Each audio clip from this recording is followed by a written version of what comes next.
Ngayon mga idol, meron akong ibabagi sa inyo na diskarte no tungkol sa pagliliha na pabilog.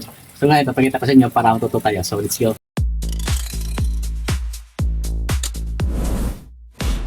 So ito lang mga idol, diskarte mga idol. Kasi lilihain natin to eh. Pa-curve siya oh. Oh. In case na wala kayong tools na mabibili, kasi kung magkikipita na, ito yung ating pinaka boring bits. Ayan. Ito yung pinagbutas ko dito. Pinag-open ko dito. Ito yung naman ito nating lalagyan ng liha. Ito lang mga ito, no? Pagpulupot na natin dito mga ito ng liha. Para makapagliha tayo ng pabilog. Higpitan lang natin mga ito. Yan, nahigpit.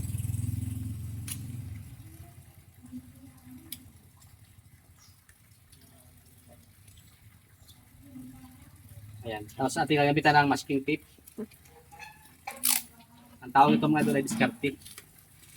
Sa trabaho, kapag madiskarte ka, nagagawa mo. Para-paraan lang mga ito. Kasi kung bibili pa tayo, ay matagal pa mga ito. Ay yung ating hihintay, igugulang oras sa pagbili, ay magagawa natin kapag diskarte tayo, di ba? Hindi tayo magsayang ng oras. Ayan o. Ititip lang natin ito dito.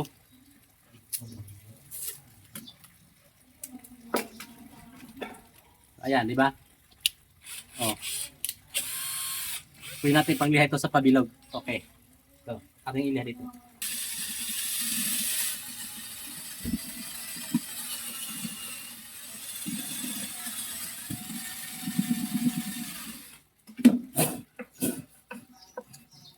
Oh, di ba? Okay kayo mga idol, no? Sana nakapagbigay ako ng konting kalaman, dagdag kalaman, no? Sa aking mga idol dyan na mga baguhan. Sana nagka-idea pa kayo mga idol. Kung kayo nagka-idea, ay ganoon pa rin. At ibabahagi para magka-idea din ng iba. Salamat, God bless. Follow and share.